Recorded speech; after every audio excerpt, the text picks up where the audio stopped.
they're talking about. So it's just so short-sighted. It really is.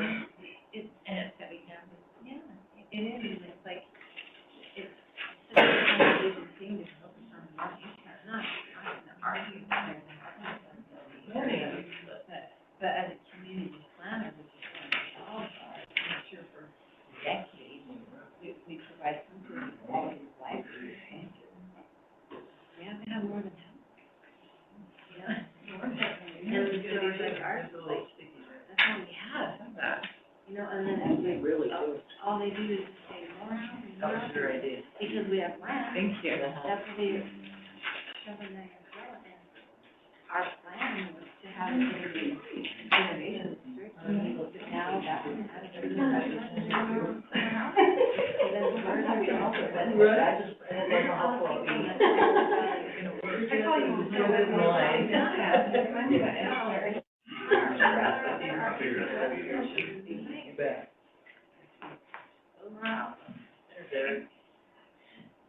super frustrating. Just because it doesn't feel like there's any balance in the conversation.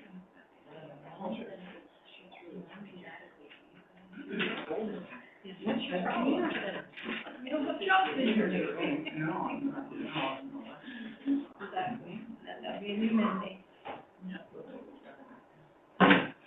You know.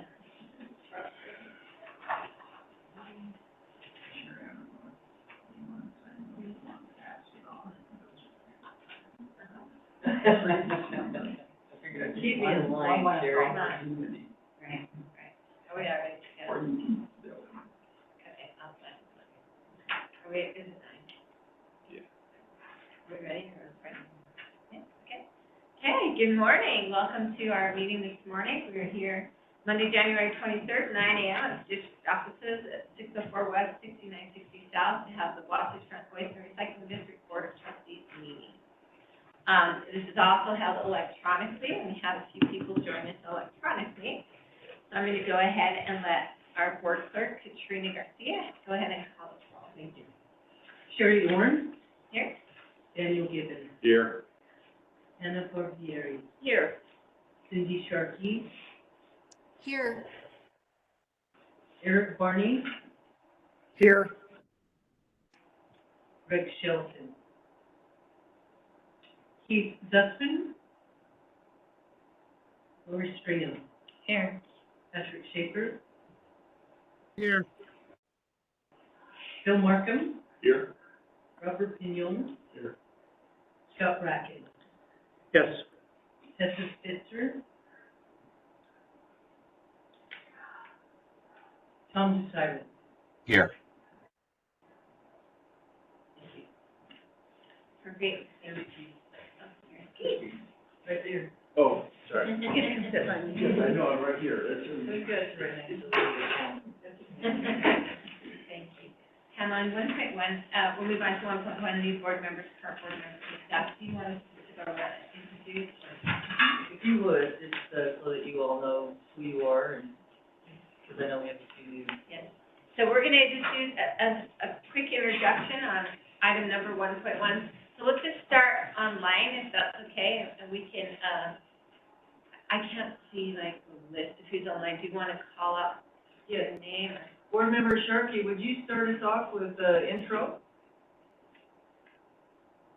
My name is Cindy Sharkey. I'm a city council member at large with Sandy City, and just beginning now my second year as a board member on this particular board. Anything else? And a resident in Willow Canyon? I know I'm a resident in Willow Creek. So I am in one of the small parts of Sandy that actually gets service from Woodford. So You're on mute? We lost you. oh, can you hear me now? Hopefully. Hello. You can hear me, Tom, They cannot hear her. but they They cannot. can hear her, but we Okay. can't hear her. Interesting. Let's hope that Odd. Everyone Amazing. online can hear you, but we cannot. Yeah. Yep. You can hear us though? Yes. So our Can you guys speakers hear are- me? It's our speaker then. I can hear you, Tom, Okay. but I'll bet they can't.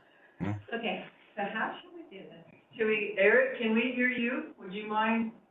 Yeah, can you guys hear me okay? No, it's our speaker. Okay, it's our speaker. Okay, technical difficulties. Do you want me to, in the meantime, you guys can all hear us, right? Okay, so maybe in the meantime, we can just go in the room. Do you want to start, Robert? Yeah, I'm Robert Pignon, Immigration Canyon Metro Council member. This is my second year on the board. I'm Scott Bracken, I'm with Cottonwood Heights. I have no idea how many years I've been on this board, but it has been a few. Awesome. Larry Stringham, with Salt Lake County. And this is gonna be my second, not even quite a full year, it is the second year. Something. Yes. You go for Jim last year. Yeah, I started for Jim, but I can't remember when I came on exactly. But I've got, 26 years in, local districts, so I've been working in local districts a long time. My name is Keith Zussman with the councilman at Town of Brighton.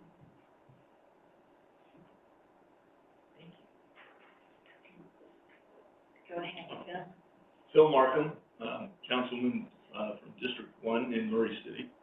And, my district actually is not served by this organization, so I've got, a big responsibility to represent the, eastern half of Murray City as well.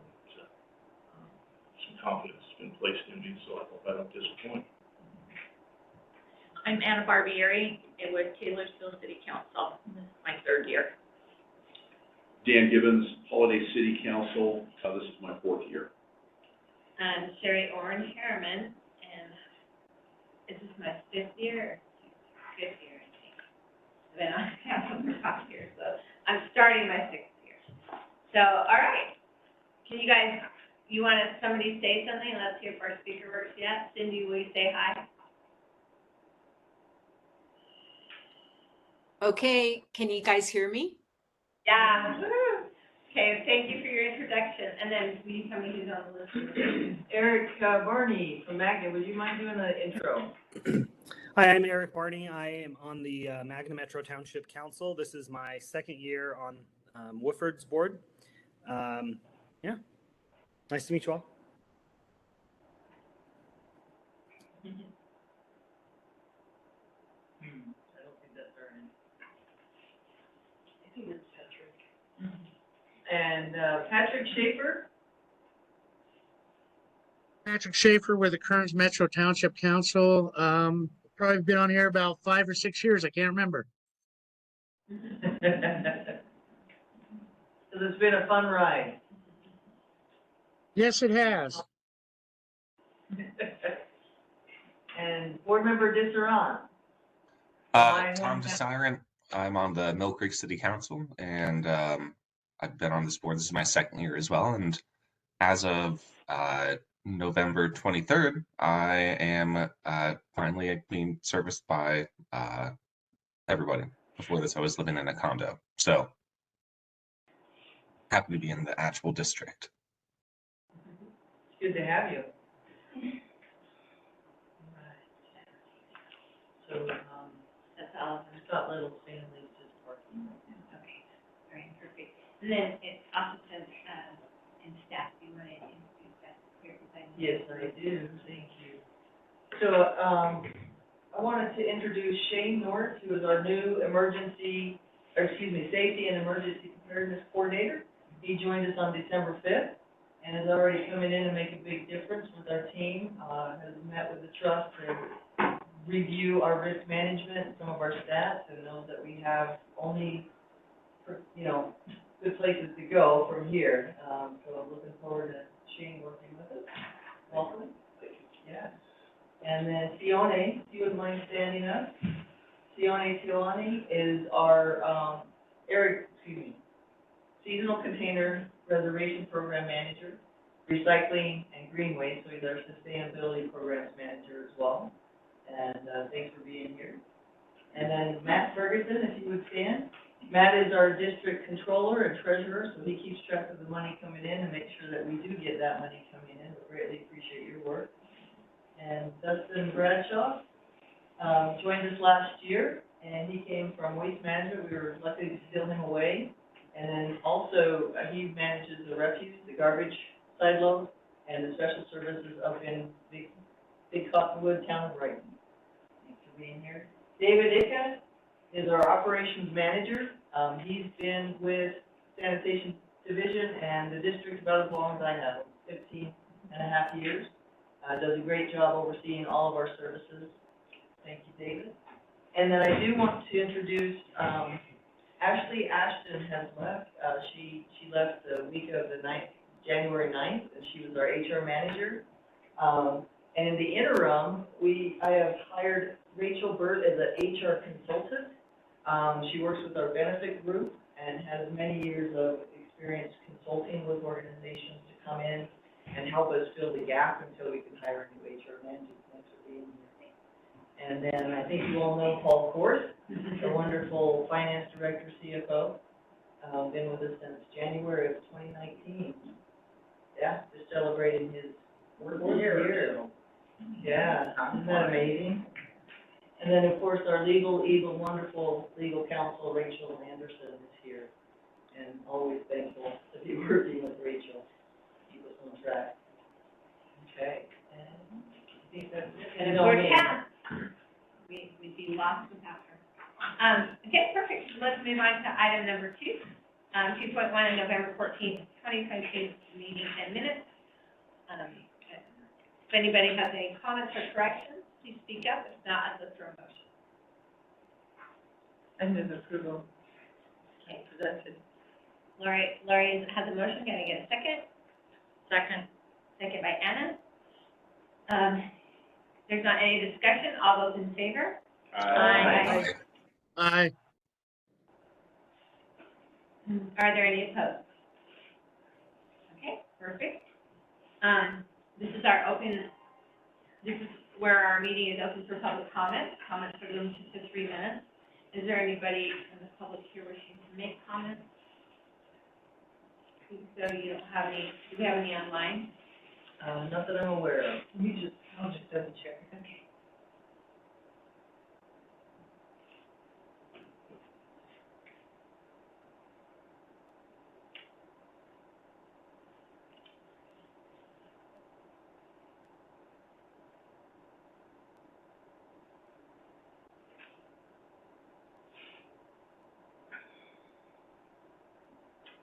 No public. Okay. Thank you. So we'll move on to item number 4, which is business items. This is the beginning of the year, so it's time to do formal transition of board chair and board vice chair. So the first item is 4.1, formal transition of board vice chair given to board chair. So I would look for a motion. Move that we, make that transition to have, board member Gibbons, made the chair for the following year. Okay, have a motion. Can I get a second? I'll second. You got it. Okay, motion and a second. Is there any discussion? Not, all those in favor, please say aye. Aye. Aye. Are there any opposed? Okay, that motion passes. Then 4.2 is formal transition of board member Anna Barbieri to the 2023 board vice chair. I'll make that motion, that Anna Barbieri be appointed as vice chair. Okay, we have a motion. Can I get a second? Second? Motion and a second. Is there any discussion? Not, all those in favor? Aye. Aye. Aye. Are there any opposed? Okay, we will go ahead and, that stands approved. You really needed a gavel or something. No. That's what we're missing. Okay, so now that it's official, we'll go ahead and transition that role, and Dan will take over Thanks, Sherry. I was a judge for 10 years and I had a gavel. I only used it once, and that was my last day in court. I actually banged the gavel.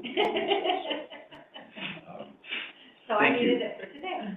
Thank you to Sherry for amazing service and our legal structure transition during her tenure, and what a great act to follow. So thanks so much, and Anna and I are committed to making this a good experience for all of us. Next item on our agenda is we have two resolutions, 4418, 4419, expressing appreciation for former board members Diane Turner, who has concluded her service, and also Scott Little, who we loved, and we didn't serve with him for a long time, but we thought the world of Scott. I'll just comment that we have several of his family members here with us. I think it might be appropriate for us to have your names. If you want to just tell us your names. Okay, I'm Dr. Little Scott White. Yeah, Paul, yeah. Sorry. I'm kidding, I'm just a daughter. Thank you all for so much for being here.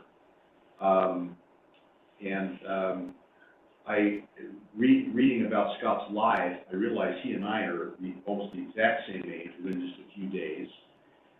We both were crazy enough to become attorneys. We were both nonconformists, I think, in some ways. So I feel, and we enjoyed our association with him here on the board so much. Let's first, I'd like to read Scott's resolution. We have Diane's resolution in the packet. If I could, anyone would like to make a motion to approve resolution 4418 regarding Diane Turner? I'll make a motion to approve resolution 4418. I'll second. We have a motion and a second. All in favor? Aye. Any opposed?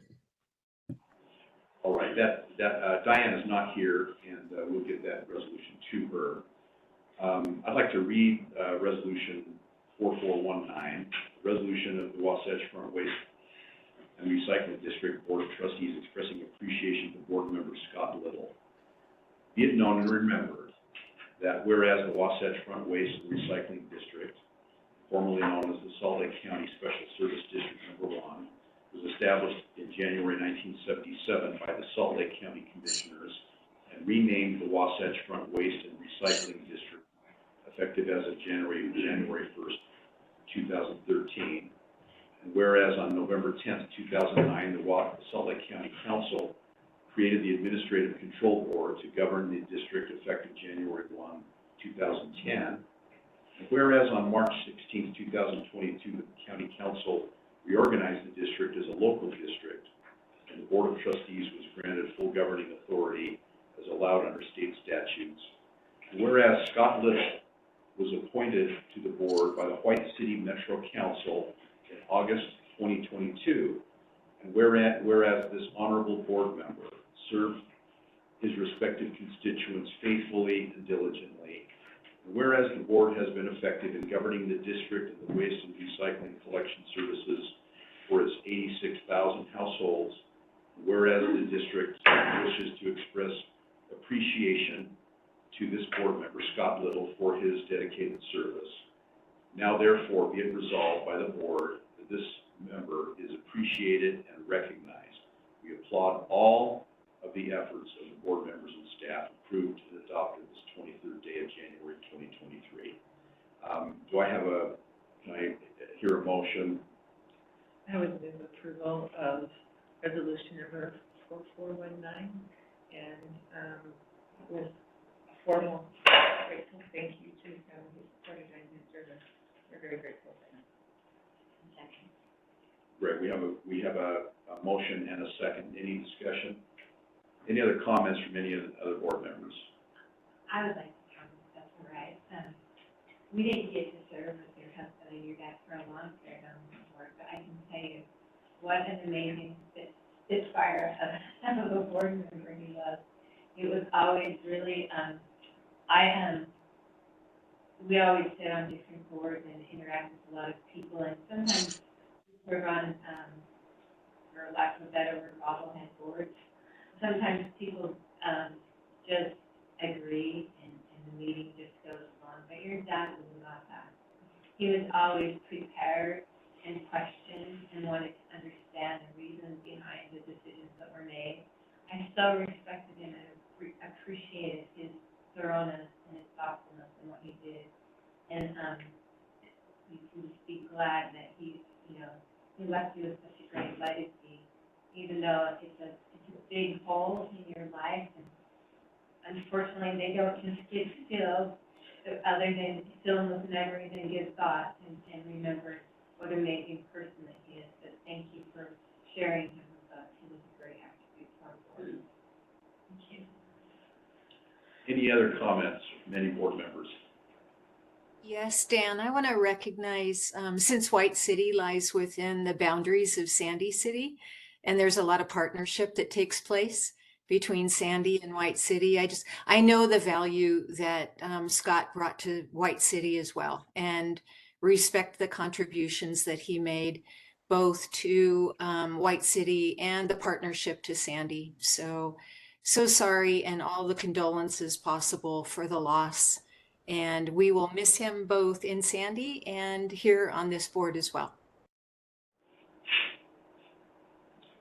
Great. Yes, Pam. Sure. So, I'm Pam Roberts, the general manager for the district, and I got to work with Scott on the White City Council when he was first elected and then appointed to our board, and I always appreciated his questions. He challenged me, and even at times it would take me back for a moment. I always appreciated it because it made me dig deeper and ask the question. And I know his heart was in the right place to make sure that the services we were providing on any public service was right for the residents. And it goes to my heart. So thank you, and I appreciate you being here. And the 200 children bringing up, so. Yeah, I didn't bring enough flowers, but, but we do have some blankets, to just say thank you for your support as well. I know that behind every elected official is a family, and, you sacrifice just as much as an elected official or an appointed official. So thank you very much. We do have this resolution, if you would, just accept this on our behalf. It's a small token of appreciation from the board and from us as staff. And thank you so much. Thank you so much. Thank you. I think it's worth a round of applause for Yeah. Scott.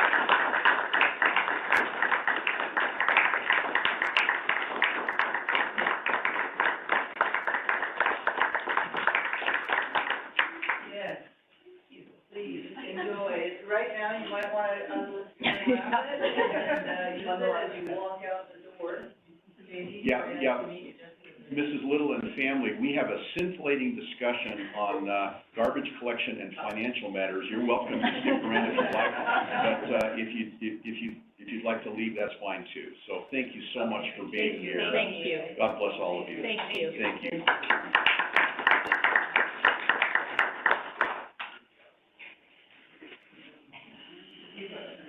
Yes, well, thank you.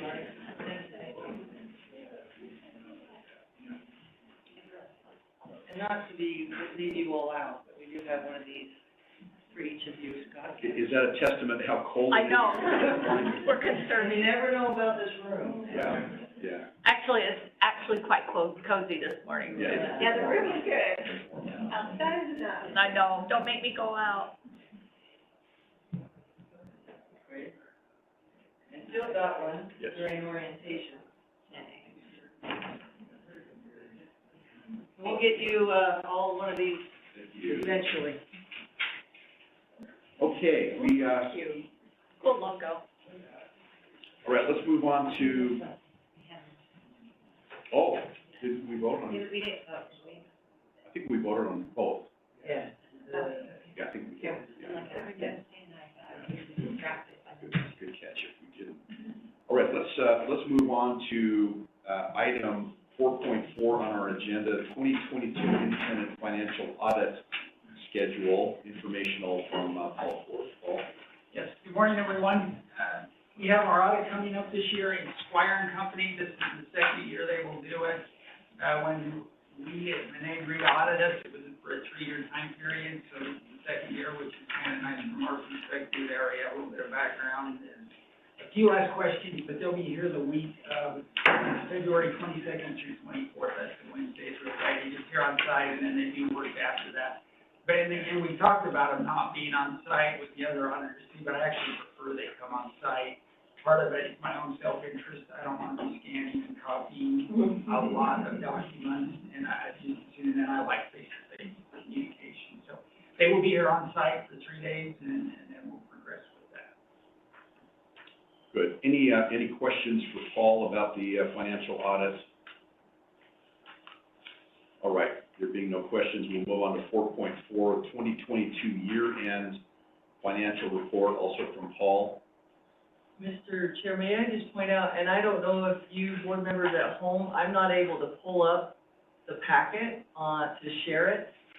So if you can pull up your own copy, I apologize, and to you here, I'm glad that we got you a hard copy. So I apologize, we're not able, having some technical difficulties this morning. Right, and it looks like it's on pages 23 through 37 of the packet. Paul. Okay, so we'll go to page 24, start off there. These, I just want to emphasize, these are preliminary numbers. We don't have some of the information yet from entities. Our actuary for an OPEB adjustment, we don't have that information yet. URS has not provided their information. Then we still have a few accounts to look at a little more in depth, and if we find issues or something we need to change, we'll do that. I think this is still beneficial. A lot of the operational numbers will not change, but I just want to make sure everyone is aware of upfront that these are preliminary numbers. And then usually after the audit and we finalize those numbers, we'll go over them, once the final numbers are complete. So for the new members and participants here, we stick with a similar format. I just think it's helpful that we're not changing the format too often, and that we keep similar categories so we can look at trends and see things over time on a consistent basis. So the first slide that we're looking at here, it's on page 24, is revenues and revenue highlights. Total revenues for the year increased $84,000 from 2021. The increase was primarily due to increase in residential waste collection fees of $132,000, green curbside fees of $123,000, and a $141,000 decrease in the loss on the sale of trucks. And then those increases were partly offset by a larger loss on investments of $153,000 and a decrease of miscellaneous revenue of $219,000. So when we look at this, you can see the big portion of our revenues is residential waste collections. That's the silo service and the basic service that we provide. And that's where we had a fee increase, which will help us this year. And from my perspective, it was needed, and we'll see that as we go through a little more information here. But overall, from my view, I always like it when green curbside fees and residential waste collection fees increase, because usually they're recurring. And that's a good thing and nice just from an operational finance standpoint. I always like recurring revenues. They're really a good thing. So I appreciate that. But on the miscellaneous revenues, just a little more information about them. We did not record or have a rebate for CNG in 2022, and that was about $132,000 in 2021, and so that was a big portion of that decrease in miscellaneous revenues. So any question on revenues before we move on to the next slide? Yeah, the budget was, the budget was the 2.4, the difference is the 2.6 that we used from fund balance. Yeah, okay. That we budgeted for. All right. Yes, we're pretty close on the actual revenue categories when we budget. Okay, we'll go on to page 25. So this is our personnel expenses, and shows a summary of them. Total personnel expenses for 2022 increased $894,000 from 2021, primarily due to increased wages and overtime of $343,000, and a $454,000 change in pension expense. The pension expense adjustment and the OPEB adjustment for 2022 are not yet available. I just want to reemphasize that here. You can see it in the first column there down towards the bottom where those are blanks. The pension benefit expense, GASB 68, and other post-employment benefits.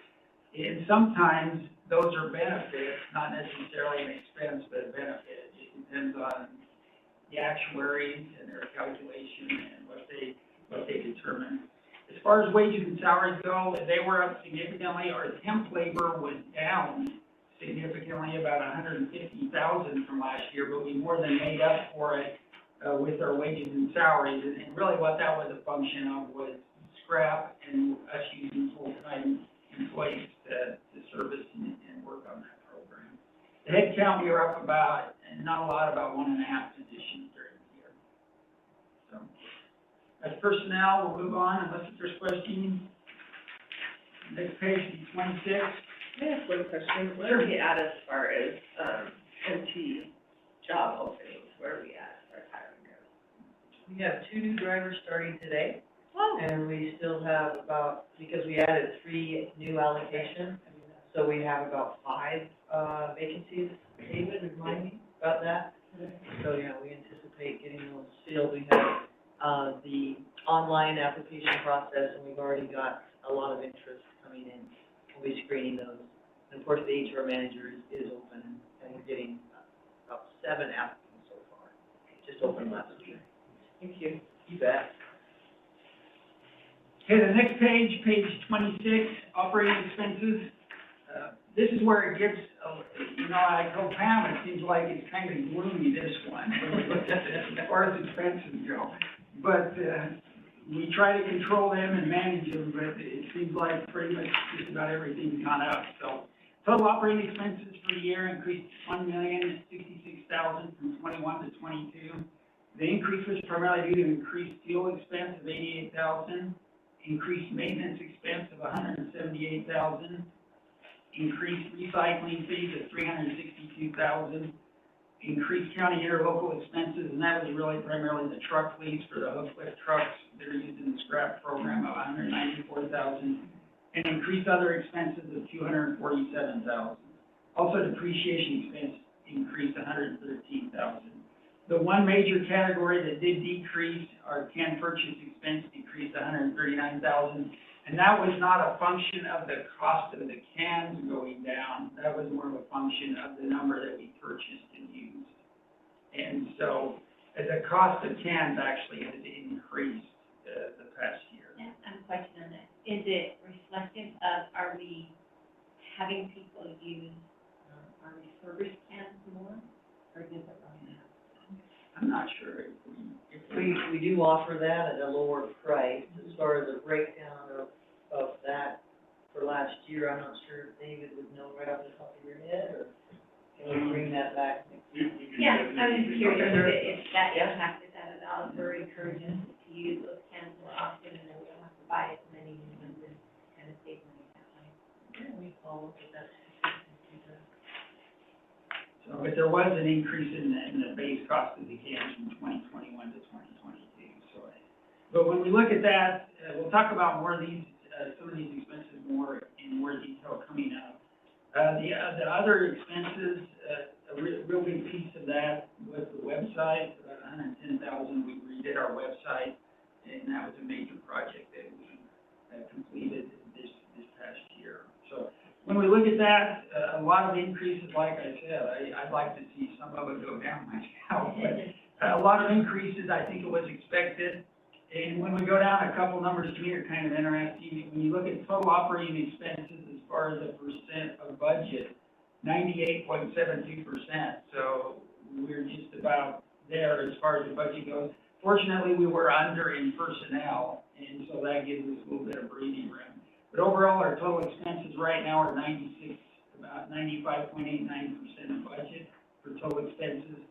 And then revenues less expenses is the negative 1.7 million approximately. So it shows a significant negative number. I think we anticipated that, and that's the reason, one of the reasons why I am happy we did the increase and appreciate everyone's support doing that. So we could just tell costs were going up, and you could defer it and postpone it for a little while, but long term, it wouldn't work very well, so.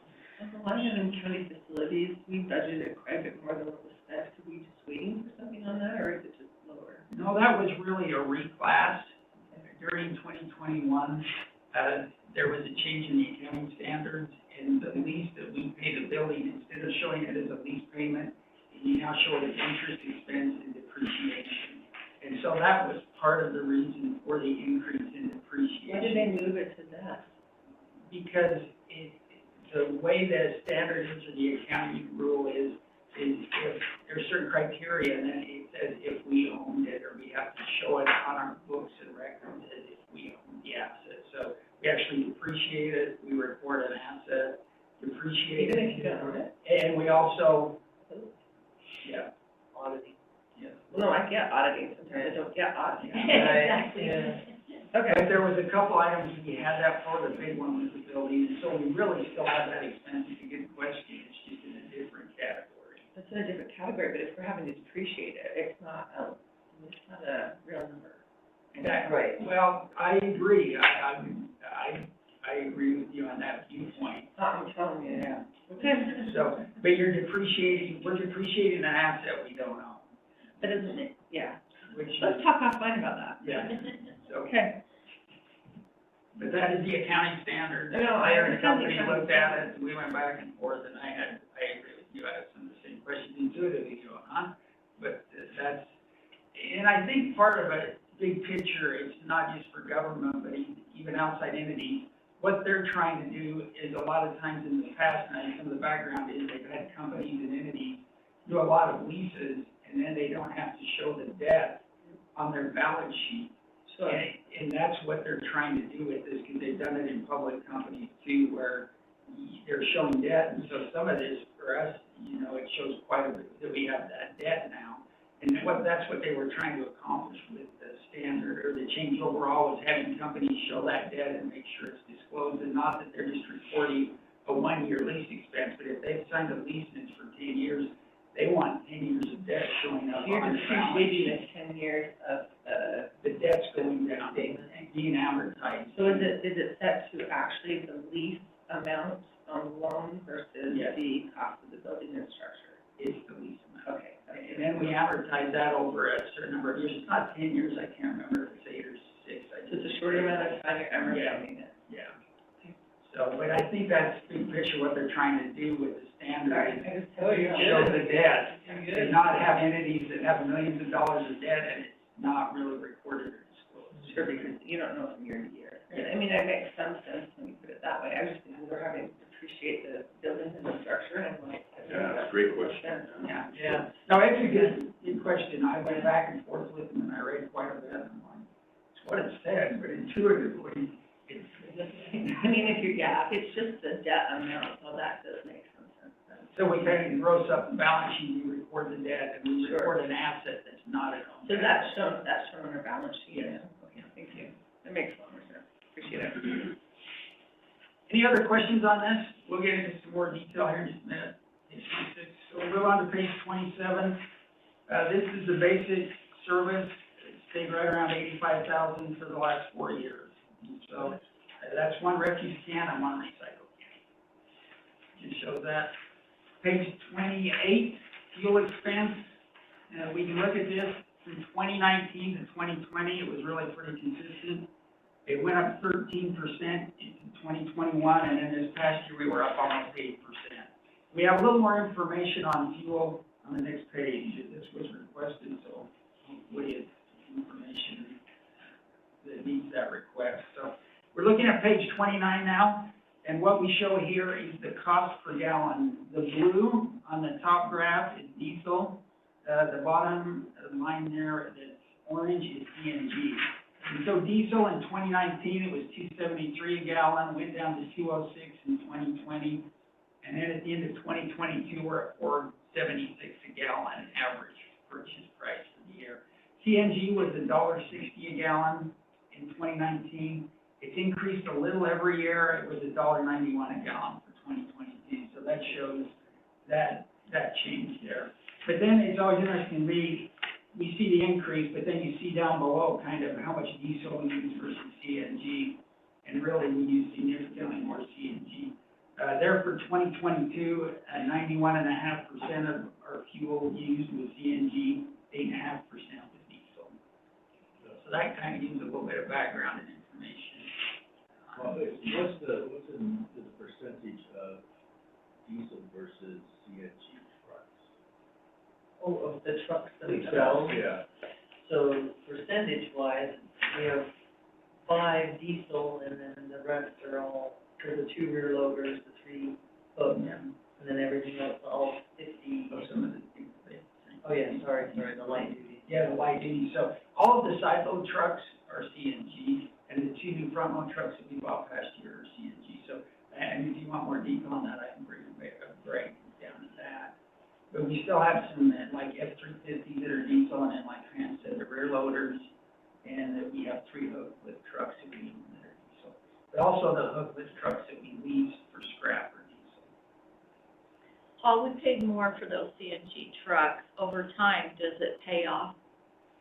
On the fuel side, yes, I think so, it does fuel-wise, but when you go to sell them, you pay more, and we've been selling them for less than the diesel. So it depends really what time period you're looking at. We looked at it in detail a year or 2 ago, and the diesel looked pretty good at that point. You know, if you just look at dollars and cents, you look at it right now, and I think CNG would look much better. So it can change depending upon, you know, when we look at The resale value is lower on a CNG? Yes, significantly. How is the maintenance costs, of the two compared? I seem to remember previously in my experience that the diesel didn't require quite as much regular or intensive maintenance as a CNG. Is that the case? I'm not sure. Yeah, I'm not sure about answering that. Since I've been here, we've used CNG, and so I need to look at that and maybe look at some industry standards or that type of thing. I think it's a good question, but I don't really have a basis for a side load diesel truck to do a comparison. We could go back historically. Well, I think so. It's getting way in the rear view mirror now. Sure. With diesel. I don't know if in our valley even, it's an interesting discussion, but at the end of the day, you know, we need to be using CNG just for the sake of our valley.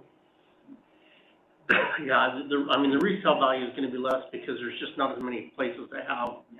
It's a lot easier to find a diesel pump than a CNG filling station. But when you think of what we do every single day is we send 54 trucks out into everybody's neighborhood, and we do it all year round, especially in months like January and February, where we have inversions that kick up very quickly and easily. I mean, even if there's a little bit of a gap there, I think just the air quality savings is worthwhile. You know, because we did have that discussion with diesel a couple of years ago, like, well, diesel, we're gonna go back, and it's like, it's kind of like when the recycling cost so much, and don't tell me it's cost so much right now, because I don't want to hear that, it's all off. You can keep, if we keep the system in place, then when it flips back to being advantageous, we don't have to change everything. I can't even imagine trying to just continue and continue recycling everything for everybody. But we did have this discussion, because it's important, because you look at the numbers and go, wow, we're saving a ton of money. Well, that can be a little bit skewed if that's the only number you're looking at, because that would not be correct. But there are some other advantages. Do we have any key pointers? We both reduced quite a bit from last year. Well, on diesel, that was really the scrap program. Okay. We picked up less containers, did less miles, because a lot of the vehicles used in scrap or diesel. The CNG, I think, I saw that too, and I thought about it. I think we had uncovered routes. And when we do that, I think we have less miles in some sense, where people get down and they're already out in the field, and they go help out on the other routes. And I think that helps us some mileage. And still, you look at, excuse me, on gallons purchased, you look at that and go, well, is that a good thing or not? You know, if we have uncovered routes long-term, that's not a good thing, even if we. Thank you. This is Councilman Barney. Question about the trucks. So CNG trucks cost more than diesel to initially purchase, but diesel costs more to fuel. And you said we get more off of a diesel truck when we sell it later than we would a CNG truck. Is that all? Are all those statements factual? Yes, yes. So what's our break even? Like if I buy a CNG truck, it costs me more. Do I save enough on CNG gas to make up the difference in its cost and how much less I'm going to get when I sell it? I don't have that right now. We looked at it about a year or two ago, really in detail, and I have it as of that point in time. I haven't ran it again since we've had a change here. What was it like that? We still I have guess what I'm Part looking of- at is not just gas. The cost of gas is different, but there's 3 points in the life cycle of a truck that we have where we are either paying more or getting more, and I'd like to see what all 3 of those compared against each other total out to be. And using the point of time of right now? Yeah. Would be probably what. That would be the Okay. difference. Okay. Yeah, 2 years. Okay. Yeah, you do that. And then there's always other factors too, but how do you value those? Like, that's what it comes down to sometimes, is how much do you value cleanliness? And then my question is, I always ask, how much cleaner is it really? I don't know. I've done a lot of searches, I've found articles both ways. I think it's cleaner, but diesel's changed over time. And then another factor we talked about quite a bit, and this was one I thought about, was what if anything ever happens? The earthquake kind of got me a little spooked on CNG lines. And if anything ever happens, diesel would be easier to get most likely than CNG. But, there's those type of factors too. I mean, we can definitely provide the numbers, but there's some soft factors that, how much do we value that there's not a diesel truck out going around in the neighborhoods? And what's the value of that in dollars? It's really hard to quantify. And this whole discussion is really valuable when we get to the point where we're buying new vehicles. And so I think, I agree, it's probably good for us to have these numbers. We can't predict what the market is going to be on fuel costs, but this is a good discussion. I'd be interested in knowing also when it comes to emergency management, if we had something major happen, what is the minimum we would need diesel-wise versus CNG, and is there a way to mitigate CNG issues that would come up with that? Because as we saw with the earthquake and other things, there was a need to be able to move and adjust emergency services in different locations. Are you guys part of the emergency process and planning going on with the county and other entities right now? It's a good question, and it's been a gap, and that's why I'm so thankful that you all approved our new FTE with the Safety and Emergency Preparedness Coordinator, Shane being here, because it fell between the cracks, and it was mainly me, David, and one of our supervisors trying to manage it. So we really needed the new position to help to make sure we're on track. So the National Service District currently partnering with Lincoln with our emergency services right now. And I would suggest doing the same thing with us here as well. Just gives us an opportunity to talk through scenarios and figure out how does that phone tree go, who gets first service, how does that work? If it, does it go to members of this group first and then those who are needed outside of that once that's released? Those are some of the discussions we've been having, and it would be a great discussion here because equipment is always needed in an emergency. Yes, it is. And so it's very easy to set a priority list of how is that determined? Once you kind of understand which groups would get it first. For example, I'm going to use the current earthquake. There was a need in Magna immediately, but and because you have people here that are serviced by different entities and stuff, who would have been next, who would have been next after that, who would have been next after that. If it's hit 3 areas really hard, who gets priority? Those are all things you have to understand when we're talking about emergency service and where the equipment's going to go. again, is the emergency or those who get priority outside of this area because it's worse there?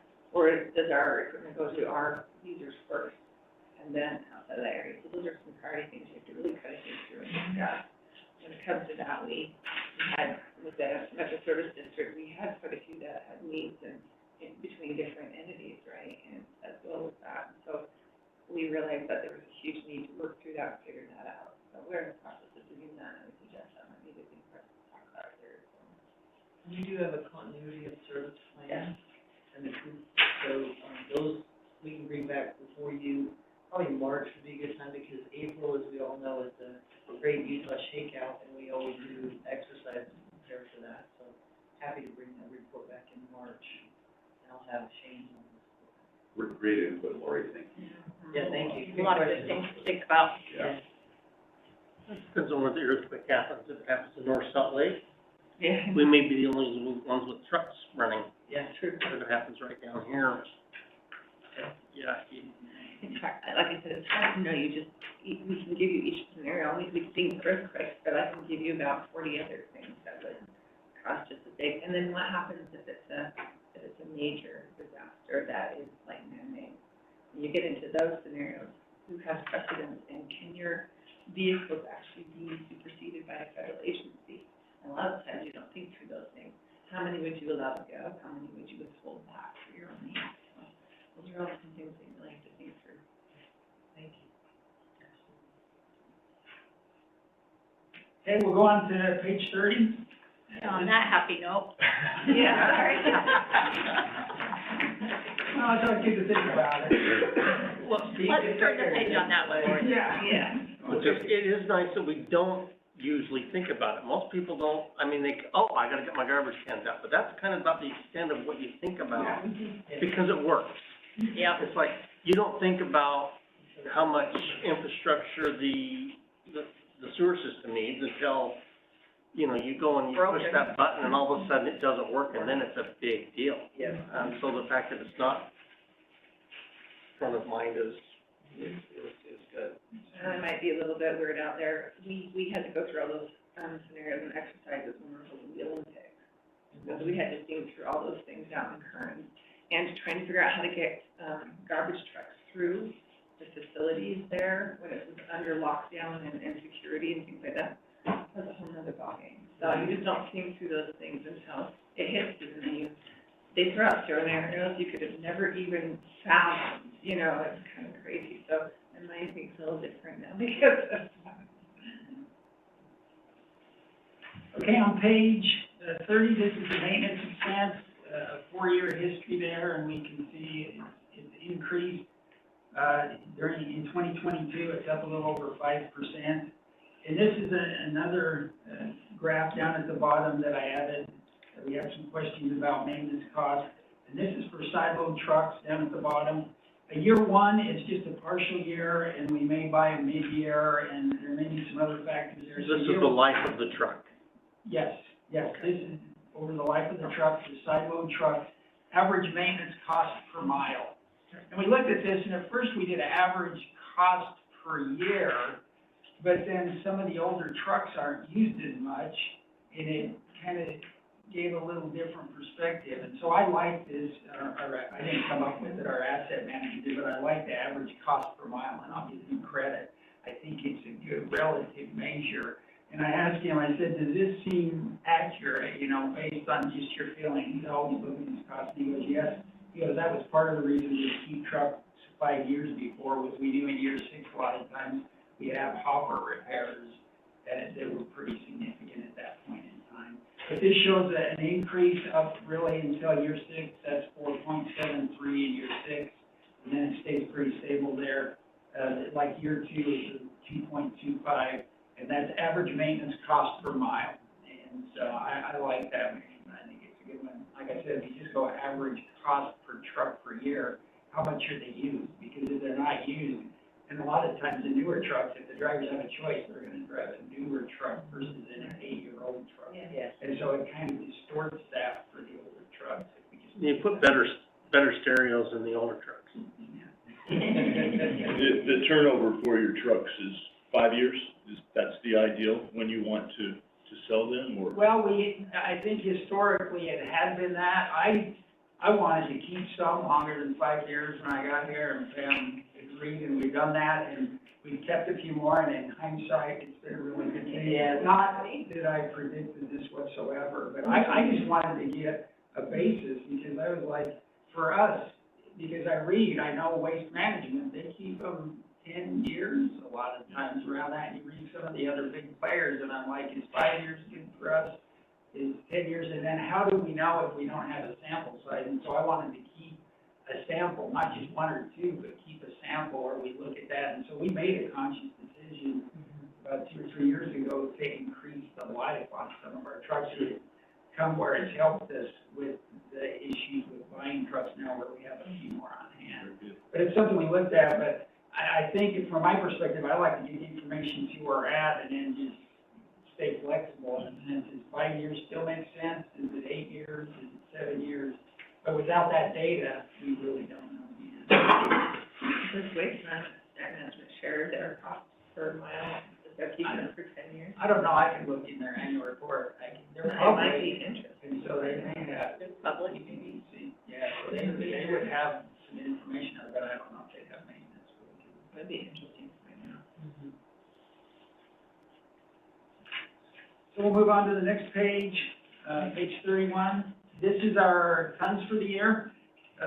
You can just see the colors the last 4 years, and I like 4 years worth of information. I don't know why. I mean, we can always go to 2 years if we want. It actually is easier for me in the sense that I get less questions if we go 2 years. But I really like 4 years because I like context. In 2 years, I like to see longer than 2 years, 1 year change, kind of historically where we're at. And so that's a lot of the times why I go 4 years. But we look at this and we see there was a bump in 2020, this is refuse tons, a decrease the last couple of years. Isn't that, this is a great clean out since everybody was fine? Yes, it was. Yeah, it showed. I mean, we picked it up, and a lot of people went home, cleaned out, and resettled it. So this year we're down almost That's the word all clean. I know. This year we're down almost 5%. And a portion of that's the scrap program. We did pick up less containers and less tons than last year. And so a portion of that decrease is scrap. When we go down and look, you can see we've had a decrease in the transfer station, what we're taking there the last couple of years, and took some to ACE. As far as the costs go, just the cost is the cheapest at the landfill. It's $27 a ton, but then it's a farther drive from a lot of locations. And then it depends too, sometimes on the weather, if you get stuck out there and, you know, the truck's stuck for an hour or two, it's not that much cheaper to pay it. So you kind of got to take the weather and traffic and those type of things into account. Any questions on refuse tons?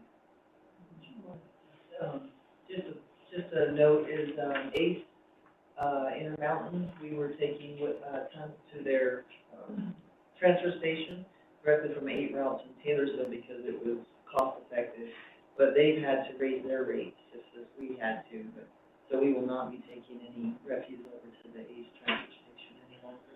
You know, Pam, I should probably mention just that as I ask questions going forward in that, I'll use my experience with ACE. I spent 11 years working for ACE, recycling and disposal, in the sales side of things, not in the operational side, but hopefully I, learned some things along the way, and I might be able to ask questions. Yeah, thank you. Awesome. Okay, we'll move on, page 32. So this is recycling tons, increased every year the last 4 years, decreased, every year the last 4 years. We're down about 3% this year, not a significant decrease, but still. Any reason that we're actually seeing a decline in recycle, or is it just, there's less to recycle, or is there actually putting it in trash versus actually? More cardboard, less tuna cans.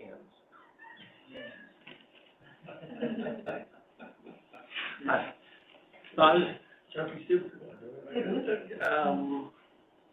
It might be interesting at least once, maybe continuous, you see is what the, Contamination rate. that's the word. Yeah, Okay. that's good, yeah. Okay. We can put that actually in here. That'd be awesome. We'll put put that one in that. Because if that's going up, or, you know, Yeah. that makes That a big does- difference on. Yeah. And maybe the reason for the contamination is the plastic bags, pizza boxes. Is there a way we can figure out, from an educational standpoint, why is it contaminated? Do they tell? Yes. With the sample source, they give us. Look, a couple of the trucks that they send to the landfill will give you a good idea of what that looks like too. I have to say, at least in Brighton, we have a small sample to, you know, or small locations to review. But I have to tell you, it is even changing our cans, it's all cans are front load dumpsters. Even putting new lids on those, so we only give them a slot to put things in, they still manage to jam a plastic bag in there.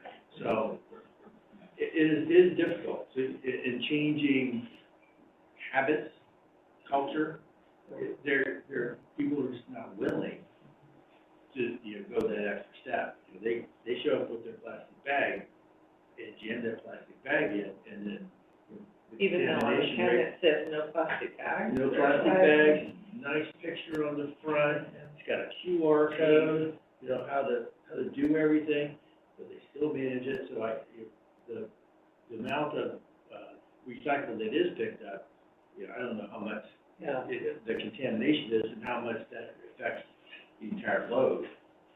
So it's a challenge. You need to do what one of our students did, they actually held a little protest by whatever the people were dropping that things to recycle. If they had the wrong things there, they called them out on it and shamed them. It was pretty fun. I thought it was hilarious. And then that needs to be, yeah, you put a camera up. Well, you know, the kids love doing stuff like that, so they're all into the recycling and stuff, but yeah, Karen would be great too. If this was you, please don't do it next time. All those video clips out there. There you go. There you go. Next, page 33, and this is recycling cost per ton. This is the average that we pay. We have two vendors that we pay recycling costs. And this is just the cost that we're paying the vendor. This is not our internal cost as far as labor, mileage. Didn't I say not to do this? Maintenance, those type of things, so. No, we Nice to need see to know. it, so consistent. Yeah, it's really predictable. Yeah, so when you see this, 2019, the yellow, 2020, the green, so a slight decrease in 2020. 2021, it really had a significant decrease and then started to pick up towards the end of the year. And then this year, about July, we were $20 a ton, and 2 months later, we're up in the 60s, and then the last few months of the year, we paid mid-70s. And then we just got our information for January, and it's up, one of the vendors is almost $100. Oh, my gosh. So, What's the cost of ton for landfill? usually it varies, $27 landfill, I think it's 32 at the transfer station. Transjordan's 37. I think the transfer went up to 34. Yeah. Look, Transjordan's 30. It's getting harder and harder to justify recycling. Really? It's hard to budget for. I don't know how you budget for this cost. Well, and that's, I actually, you know, bring it up. We had 35 in our budget, and we increased it to $40 a ton. But we'll see where it is and where it stays, because if it stays, you know, up in the 70s, that's gonna be a challenge from a budget perspective. Has there been a, fall off in the price of of cardboard? I mean, I'm assuming that's probably our biggest commodity that they're actually able to resell. Is that just? Yes, so the commodity market space is, as we talked about before, and cardboard is over 40% of what is in the blue bins.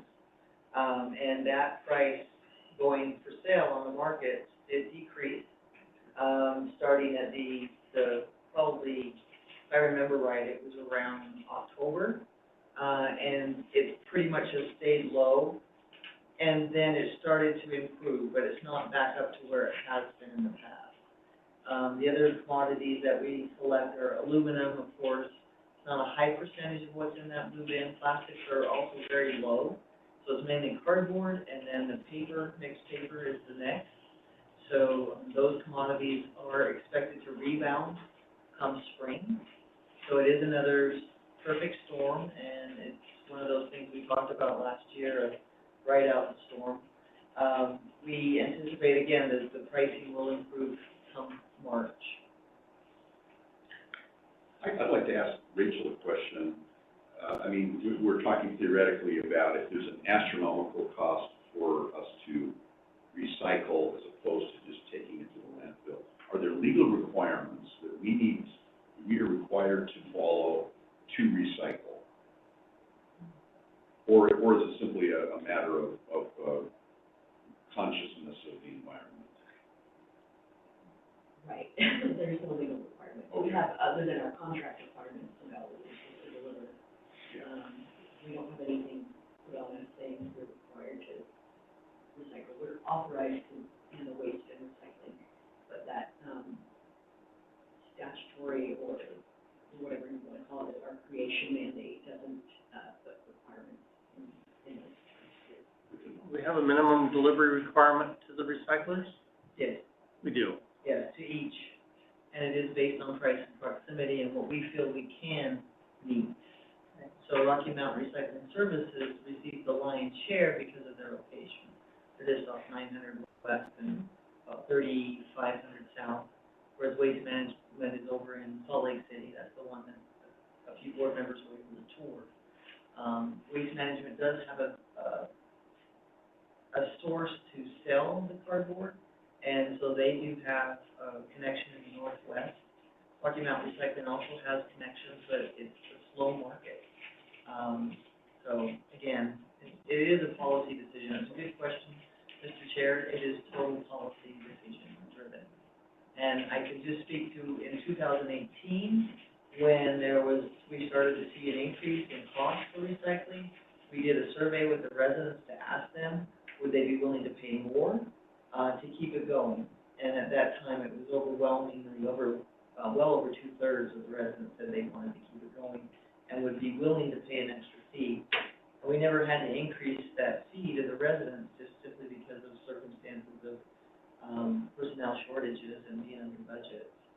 I think we need to put that in the next, survey again. And not just, are you willing to pay a little more, but at what point are you not willing to pay that? Is it $1 a month? Is it $1 a month, $5 a month? Yeah, at some point you're going like, yeah, what's the? Yeah, it was $1.50 per month is what we put in the survey at that time, because that's what it would have been. Yeah. Can you explain to us if contamination plays a role into the price of what they charge? And is there education in our communities that we need to be working on to help keep prices down? How does that play into it? So yes, the answer is yes and yes. The contamination, we do get charged more at Waste Management if we have a certain percentage. They have a tier structure of what we get charged. The recycling that goes to Waste Management is from Kearns and Magna, specifically, and then there are some routes from Taylorsville that we take over there as well. Everything else does go to Rocky Mountain Recycling.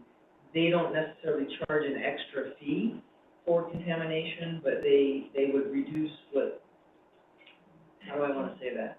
Their ability to be effective on the recycling. Yeah, their ability, so we would pay a little bit more, but Maybe not on top of, another fee on top of that, if it makes sense. So contamination could be something that you report to us, then we can push it into our communities with newsletters, et cetera, to say, it's gonna cost us more because we're not being careful enough with how we process.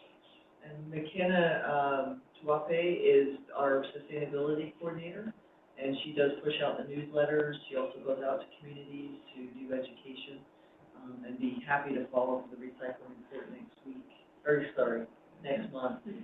Next month in February. I think that would be great timing. Thank you. You bet. More comments on recycling? Well, just, I think people probably don't understand that it doesn't take a lot to contaminate a truck. Right. And so, yeah, just one person doing it wrong can really make a big impact. You know, you throw the half-full can of soup or tuna or whatever it happens to be. But that gets out and contaminates a whole bunch of stuff, so. Okay, on to page 34. And this, is our cash and investment balances. It includes investments, just because, our investments are very liquid. We can get the money quickly if we need it within days, a day or two if we need money. So we have investments with PTIF and also with Science Investment, with Science Investment. So when we look at this cash, a couple things here. At the end of the year, go over to the far right and look at December. It was higher than projected. We ended up with $9.8 million for the year. I went back and looked, and I was projecting about 7.3. And the big reason for that was all our trucks that we ordered for the year were canceled.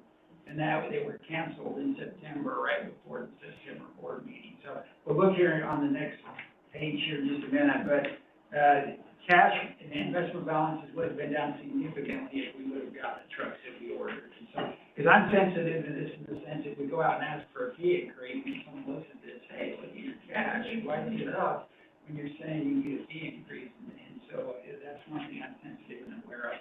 But as far as the high points here, you can really see the trend quarterly it increases, and that's after our billing.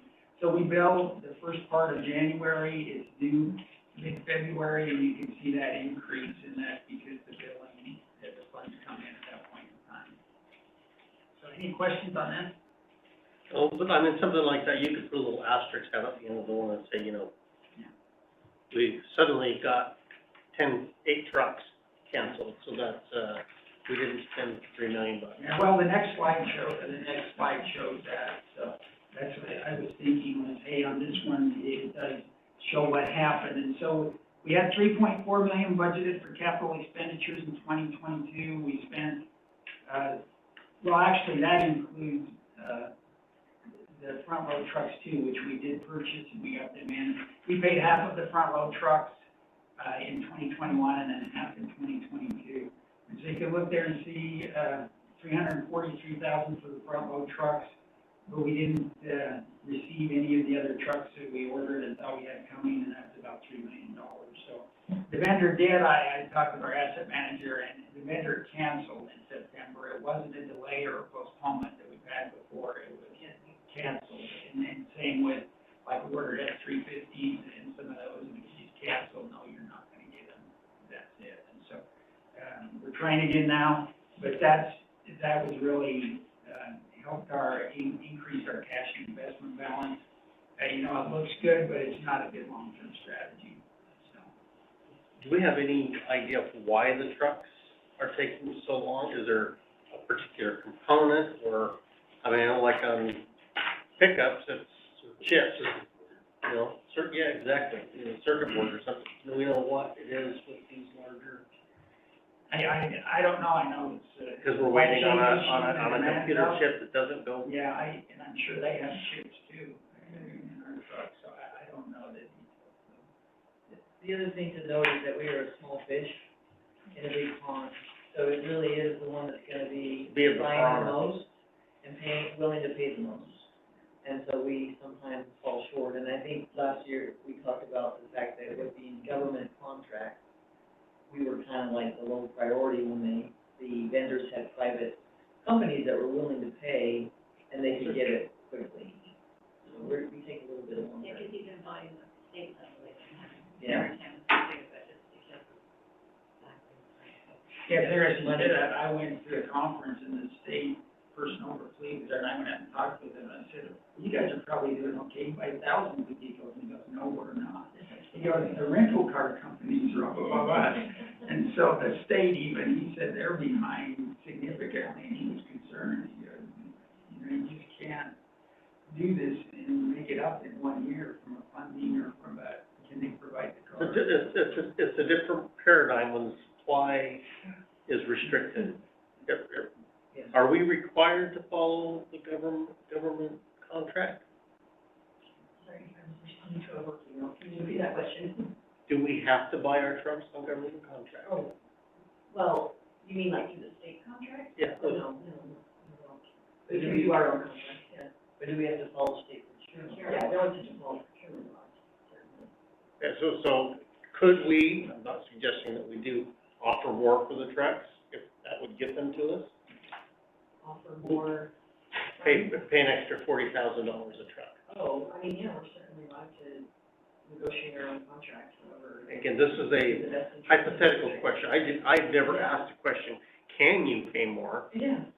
It's obviously, you know, but okay. That would go into, you know, usually business negotiations, and then you want to pay more for faster and better service, I mean, we're allowed to negotiate that. We're not required to go with the lowest price, regardless of quality or whatever. Well, at a point when your trucks are 8 or 10 or 12 years old and they're just not running, you may have to, so, okay. Yeah, we did, I felt like we did that somewhat, we came back to the board in 2022 and asked for an increase for those trucks because the vendor came back and said, hey, you're too low, we're not gonna do it, so we asked for an increase then.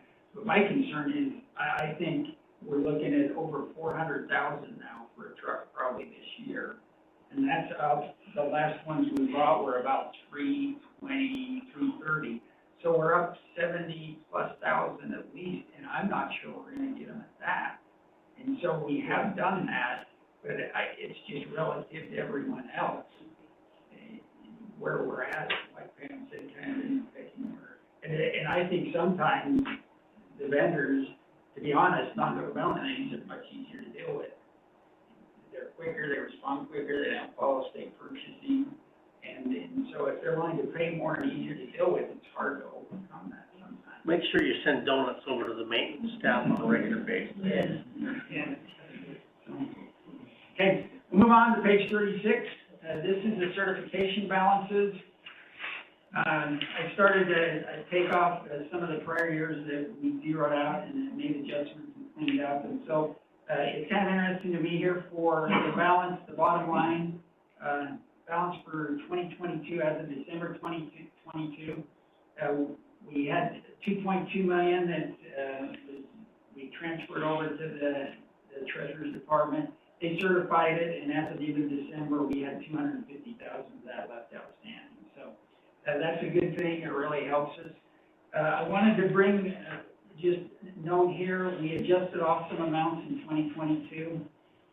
Matt has gone back and done a lot of work, and I encouraged him to do this. We got some older amounts, and I wanted it cleaned up. And so Matt spent a lot of time going through the detail, and it's pretty tedious work. I mean, you're looking at multiple places at one account.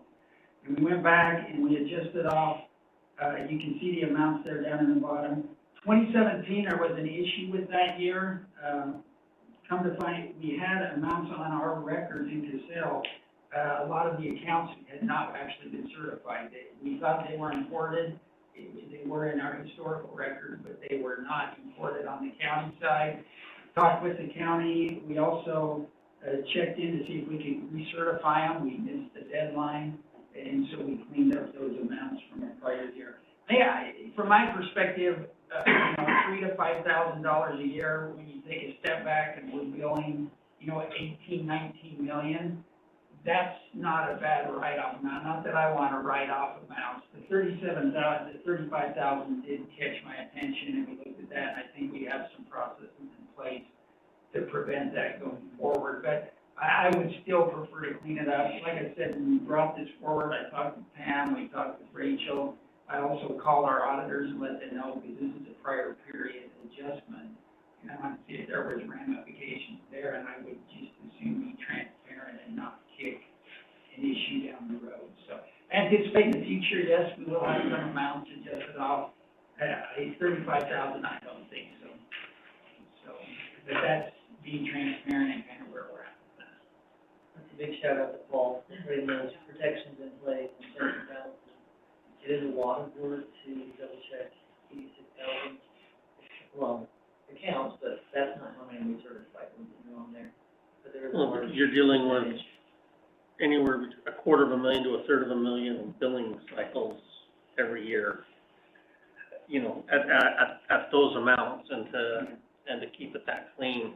It's always nice to see that this goes down, you know, and that what's sort of, even after a full year has expired, the amount's fairly limited, so that's a real benefit. I think we're taking steps, and Matt's helping out there, but like I said, I asked him to do this, and then I found out what it was, and I was like, holy smokes, you know, that 34 is more than I anticipated, and I didn't like seeing that. We went back and looked at it, and I think we identified some things. And then also with the ones that we are just, you know, just some information on those, a lot of those are placing homes that are vacant or demolished.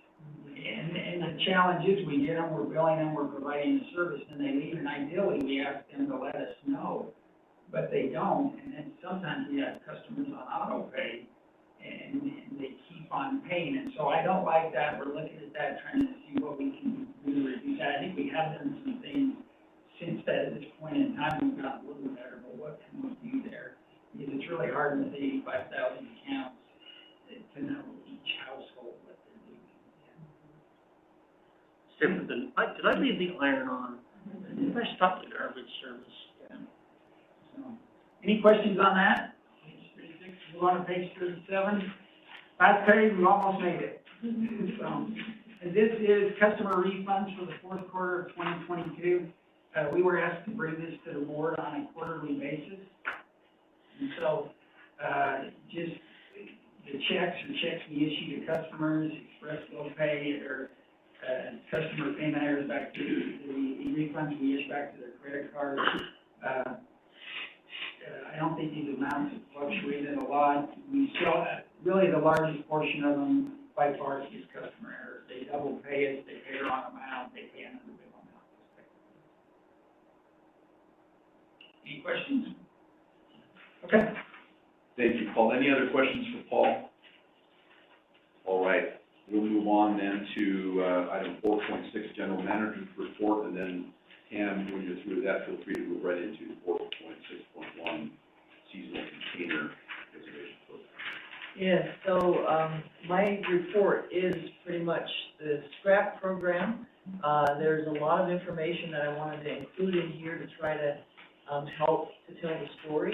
So on page 38, one of the things I do want to say is that we as staff fully recognize the fact that we first want to provide the residents a way to get rid of their bulky waste, and recognize that there is that desire from our residents to have a means to get rid of their bulky waste. So there are different programs that we use for that service to get rid of the waste. One is the voucher program, where we provide a voucher for the landfill that residents can take either a truck or a trailer load to the landfill, and we pay that cost. It's $16 at the Salt Lake Valley landfill, and it's, I believe, $14 at the Transjordan landfill. So we do cover that cost. And off to the right, you will see the vouchers that were redeemed in 2022. These are all 2022 stats. So we'll get into the containers, the vouchers, and the residential service delivery is what you see here before you. The column on the right does cover the vouchers that were redeemed. Keeping in mind that we may distribute, you know, maybe 1,000 to, you know, say a smaller community, but it is actually what goes across the scale and when it's turned in. Please note that Transjordan does not tell us or count the Southeast Islands per se. They do keep track of Harriman for us, and in the Southwest. Copperton does have their a pass from Kennecott, who had a deal, quote unquote, with Transjordan to allow the Copperton residents to haul their own waste anytime they want to the landfill. Wow. That's why they have a deal. The other ones are mainly because we don't get that report from Transjordan. And then the trailers rented is the second to the right, and that's the rented services, so residents will call them and be willing to pay now the $55 for green and $190 for bulk going into 2023, and that's the number of trailers that get rented. That's separate for immigration and counter Brighton, that's separate from the, free, quote-unquote, free one-time trading as part of their scrap program. Going in, I'm gonna move back over to the left column, you have the municipalities listed out. This is where we had the area cleanup scrap, number of days that were in each municipality, the home count of the homes that we service, and then the can delivery, and the totals are up at the top. And then the average can per day. That can's delivered, that's the trailers? These are the scrap. So this is specifically scrap the trailers. scrap. Okay. The containers to residents' homes.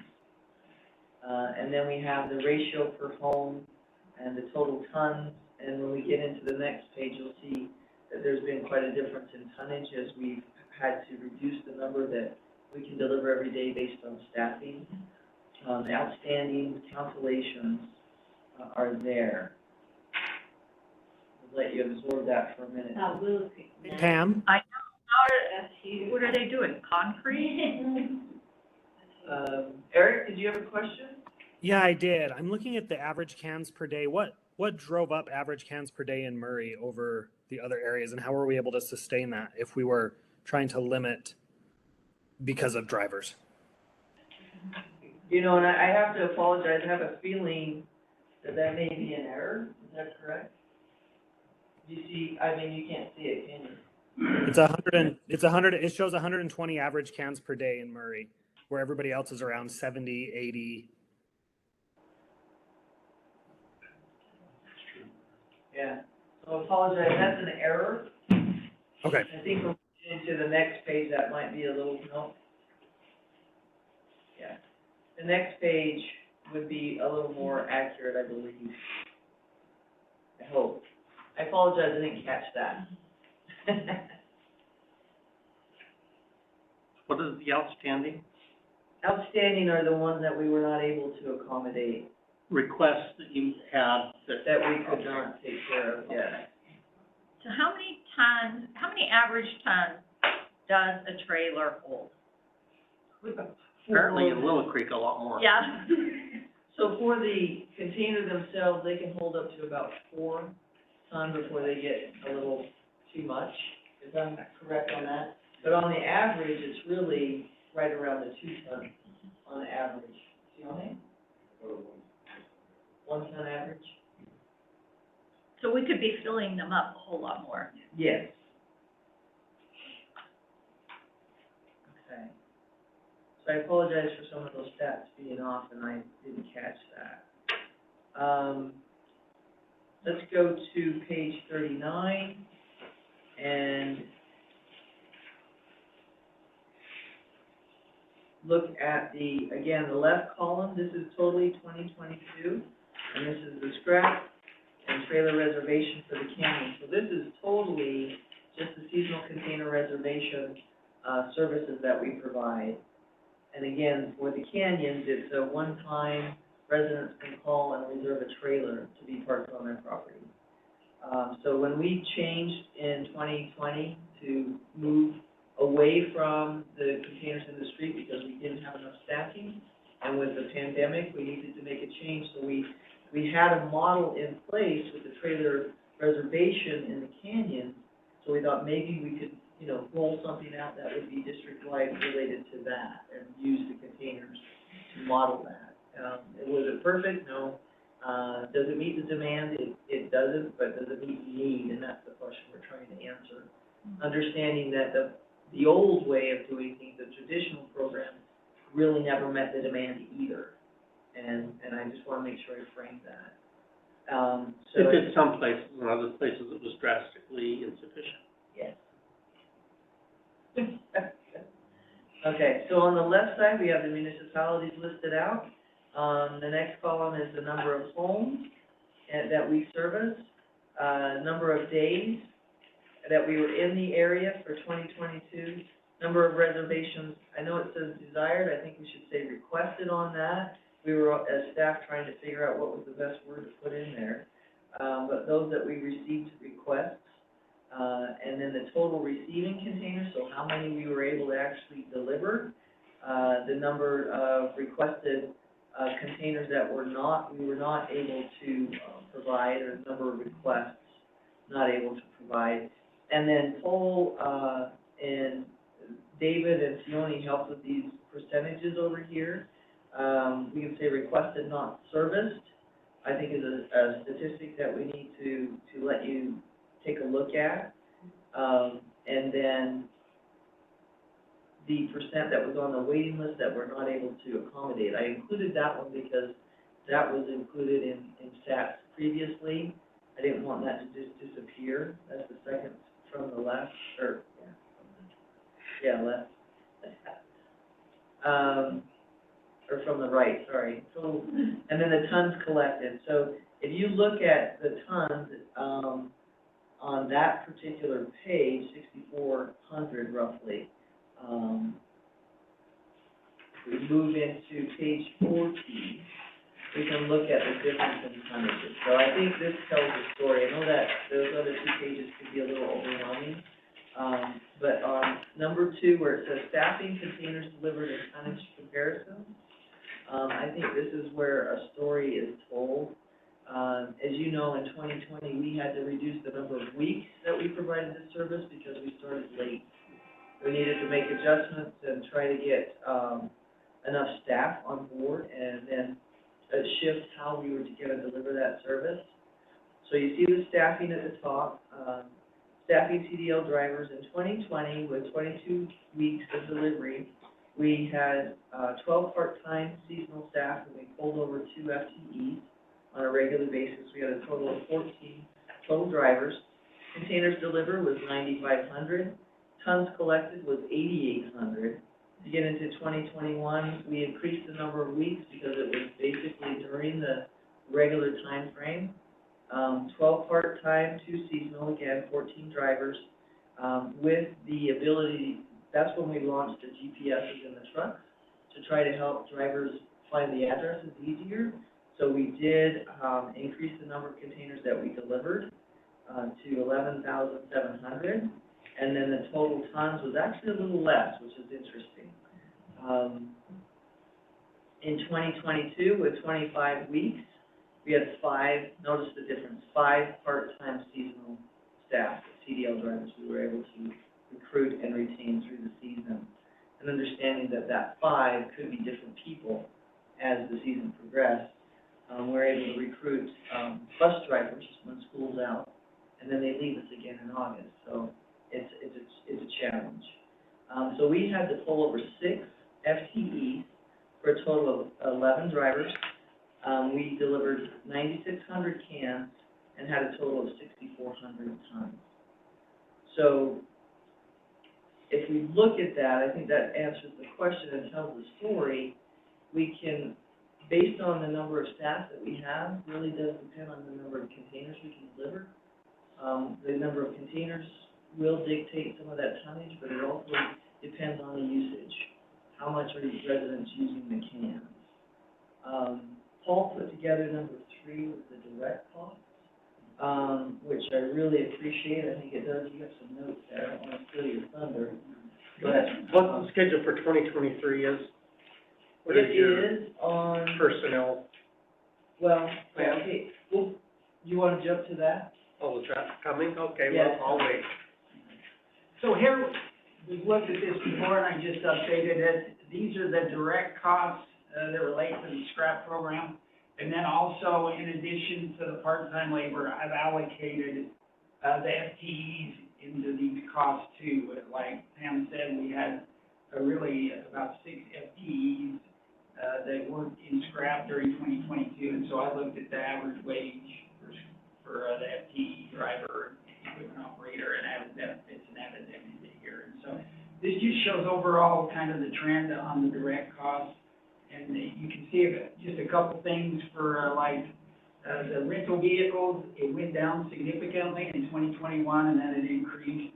That was because we were using old hookless trucks in 2021, and then they bought new trucks, and so that increased there. But this is really the format that we provided before, and these are direct costs. This doesn't include like customer service or Pam's time, those type of costs, where there's still some cost involved. Hey, Paul, Yes, what's driving the reduction for fleet maintenance? I mean, it's pretty high year over year, and then the budget for 2023 is significantly looked low. at that actually, and that was an error on my part for 2023. It's not gonna be that low. It did decrease in 2022 significantly, and that's because we had the newer hook with trucks. We pay maintenance on those trucks when we have them, and they're new trucks, and so the maintenance went down. 2023, that 46,000 is too low. I had a formula in there that took it based upon all the months of the year and did a calculation, and I didn't catch it. I should have just taken the months of the program. And so that's one area where there was a mistake in there. I noticed that when I put this together. So, but as far as 2022, as a decrease going down, that's because we had the new trucks. For me.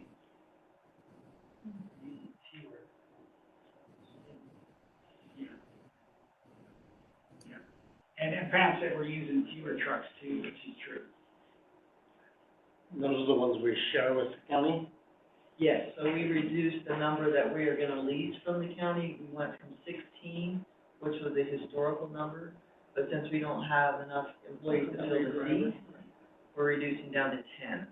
And then we have the 3 of our own that we'll be using, for 2023 as well. Hopefully we can meet the fill the seats, I guess is the best way. Pam, back to the 2022 FTE mix, 5 part-time, seasonal, and 6 FTEs.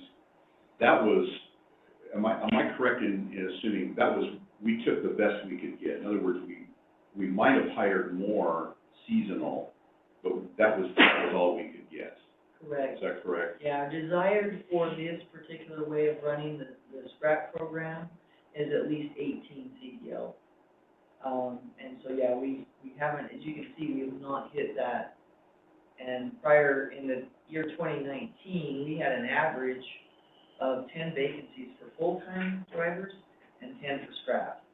So it was, yeah, it was tough. 19 was tough. And that's why in 2020, I did approach the board and pretty much begged to do something different in 2020. And I really appreciate you allowing us to do something different, and we're still ironing out the kinks. Paul talked about the cost of our new website. The biggest cost of that is the scheduling calendars that we need for trailers, which wasn't too bad, but the scrap was something that our vendor had never seen and really doesn't exist out there for the number of reservations desired every day. And then how do you keep track of the cancellations or a waiting list, putting those that are requesting but we can't fill them, where we put them, so they had to develop that part of the calendar as well, scheduling. So the inability to hire people is going to be a major factor in how we operate the program in the future. Yeah, yes, sir. And that goes into, if you are okay, if we move on, Paul was doing so well with the year-end financial report. It was so robust. We had so many questions. So I know I'm rushing through this, but on the next page, you talk about the 2023 plan, basically, and the scheduling for 60 containers per day. And I'm thankful we had the pre-board and the thought that we just go ahead with how we've been doing it and our plan for 2023, so we can spend this year with you as a board trying to answer questions, seeing how we can do anything differently, what the residents want, etc. So for 2023, we hope to recruit 6 seasonal employees for this year. Adding the 3 new FTEs, thank you for approving those, would give us 9 drivers. We still would need ground crew to help with some of the tarping, if there are any issues with debris on the street, because we still do get that every now and then, not too often, thank goodness. But the best practice is that we keep container delivery to about 6 containers per driver per day. There are some that can do a little bit more, some that can do a little bit less, so 6 to 7 is the ideal for safety, and best practice for safety. We did take some hits, as the demand grew and we didn't have the staffing, and so basically I gave the director to lock it down, and going into 2023, we've got it locked down to 60. Understanding that that is a reduced number for our residents, so I anticipate the complaints to increase, and I apologize. Please know that our desire is to do the best we can to meet the needs. So this is the rotation. We are going to start in April in Taylorsville, and then rotate around the valley to Mill Creek. It's a clockwise going throughout the district, and the number of days are there. And we will start publishing that information to our residents next month, actually. I can get more into the plan and the nitty-gritty if you'd like, with the postcard notifications, et cetera. And then the colors are, I guess, I can't tell when magnets, because they're light blue, it's nowhere on there. Oh, they're not, are they? No. So they would be, I believe, they get 13 days generally. So I think it's probably the 28th through the 7th, but I could be wrong. Yeah, I can't tell, because they're really light, and. Yeah, we There's a will make shift. sure, it might be the There's a 23rd. shift between 22 and 23. Yeah, like if they're through the sun, Yeah. light as the other, it's like a little bit. Doesn't Yeah, matter. we'll lighten that up when we publish it. Sorry about that. Let me just ask the board, and then Robert, come back to you. Again, the recommendation before us is that we do 2023 according to this plan, but that we use 2023 as well to discuss the future of the scrap program and whether we want to make adjustments. But any comments about that proposal as that we go forward with status quo for 2023? Actually, I do. I had a chance to have a conversation with Pam, and we were talking about how we've had a lot of changes in how we do business recently and how people perceive how we're doing business because of COVID and that, which opens up an opportunity for us to actually understand how our customers want their service. They've had an opportunity to have it come multiple ways and things like that. But I think this is an opportunity this year to take that time and let's do a survey, a full understanding of how they want it, what is most useful for them, and how does that come across, right? And what are they willing to pay if we're going to do, if we're seeing the cost go up? Do they understand that a pizza box contaminates? All those type of things are ways to take this opportunity to not just survey, but to also educate. That would behoove us to then understand what each of our areas want, how they want them. Each one of us has the ability to contact and communicate with our each of our various entities. So what does that look like, and how do we get that word out? Do we do it as a full walk-up result, or do we separate that out by each entity? As we were talking about this, some people love the old because I knew when it was going to come. I knew there was going to be one on my street. This last year, I actually reserved one to see, and I didn't get it, right? I was waiting to see, and then all of a sudden I got notified 3 days before that somebody canceled theirs and I was going to get one. And that was just a quick, struggle for us to figure out really quickly how they were going to get ready for that, because there's some things they put off because they didn't want to be in that mess at the time, without having something coming. So, and if I had known that 3 days later my neighbor was going to have one, we probably could have combined. Do you know what I mean? And so those are some things that I noticed maybe we could do better. How does that work? How does that function? And that survey of understanding what our residents want, I think, is going to be key in making those determinations right now.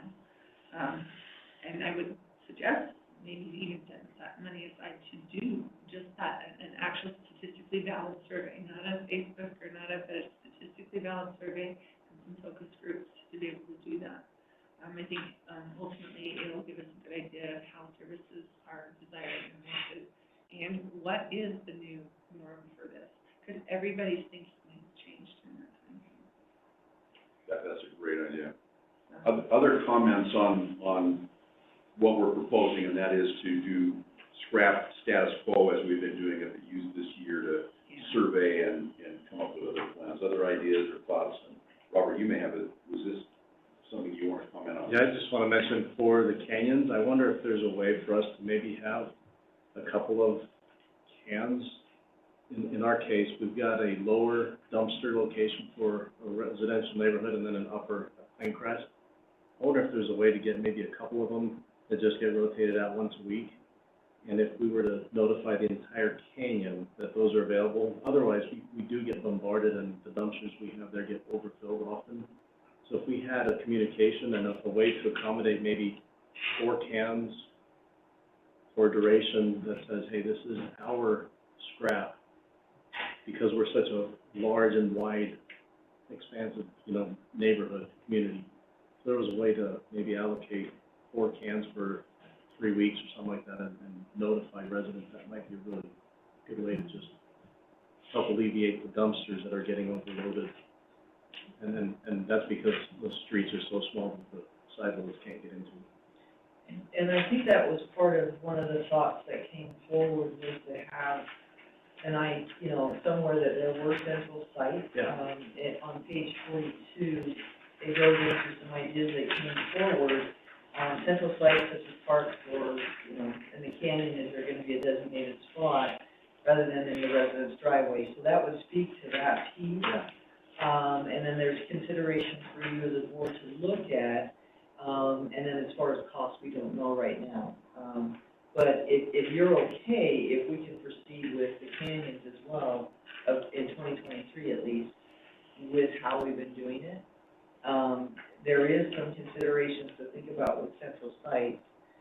And you've seen the piles in the canyons that come up, even if there's containers up there. So yeah, those would be considerations. But if you're okay to continue on with 2023, we can certainly include and have that specifically, at these container sites. Okay. Thank you. Got it, you bet. And Pam, your page 42 and 43 is a number of ideas. Yes. And I think that's what we would like, perhaps, to populate this list in the next couple of meetings. Okay. And I love Laura's idea about let's budget some money for a statistically valid survey as part of this. But yes, Keith? Robert, we have the same issues in Brighton. And even with our compactor site, which services a large area and we can compress a lot of trash, is that lots of things get delivered or left. And to the extent where it really inhibits the normal person to come and dispose of their normal trash. The only concern that I have, and I can use our compactor site as a prime example, is it's not monitored. And anything and everything ends up either outside the building or inside the building. And that, I like the idea. We have specific dates, times, where it may be, but times more the element that I would reject is that there's only a specific time period in which they can actually put trash in the container. And this is back to manpower and money, is that the container gets removed every day. It just doesn't get to sit there because the element then again is the mass waste. And it's gonna overflow, and that the fact that we again, as with personnel, they have to manage the waste that is there, and then we have to bring, obviously there's an exchange of containers. They're putting the trash in the container they just brought up that's lying on the ground. It's a challenge no matter where you go, and trying to, again, behavior and trying to initiate the behavior we want, it's almost impossible. I do see that, from the information that you did provide, is that at least in Brighton, we had reservations, people actually reserved, filled them up, and we had actual vouchers used, which again, we promote through our website. They're available, we can send them to them, they can pick them up, so that we can try to prevent that mass waste that ends up. I also assume that we when somebody tries to put in a reservation and can't get one, we educate them on the fact that they can rent, a trailer or they can get a voucher, correct? In reality, there's only 17% of people who are not getting them that are requested. It's a pretty good ratio when you consider the amount of people that you're trying to reach. So, you know, 83% of people who request them are getting a dumpster. I was pretty impressed with that number. I thought it would be considerably higher. But knowing that, I think that gives me some more ideas. And I wish we could just educate people, look for a dumpster if you're needing it, you know. And I'm discouraged that each container is only picking up, what, a quarter or a third of what they could. And if we could and it used to be anybody, they saw that on the street, and so they felt like I could just fill that up, and it's still true. If they see it in someone's driveway, they can still go use it, but I don't know that we've been able to. Well, You don't want to use your if you're paying for it. So there is still that issue going back and forth, and they do look similar, they're not exactly the same. They do, but if you know that they're coming in a certain week in your area, then you know. That would make sense, yeah. Yeah, this isn't a year-round thing. Yeah, maybe we just have to do a better job of inter-city, between neighborhoods, asking neighborhoods to communicate with each other, hey, I'm getting this dumpster this day, anybody in my neighborhood, those kind of things would be helpful. So, can you all hear me? Yeah, Eric, go ahead. I agree. It's disappointing that the dumpsters aren't being filled full. Like we're leaving tonnage in the community, basically. The problem I have with people just driving around and seeing, hey, I see a dumpster in someone's driveway, I can just load stuff into it, is that when I agree to have a dumpster delivered to my house, I sign a contract. I sign a waiver, basically. And I take on, as a resident, the responsibility for any issues, damage, problems that happen as a result of that dumpster being there. And so I've had residents communicate to me in my area a deep concern about them, one, having to take on that liability because it's parked on their driveway, but it almost exacerbates that when we're saying or advising people, hey, if you see a dumpster parked in someone's driveway, you're free to use it. Yeah.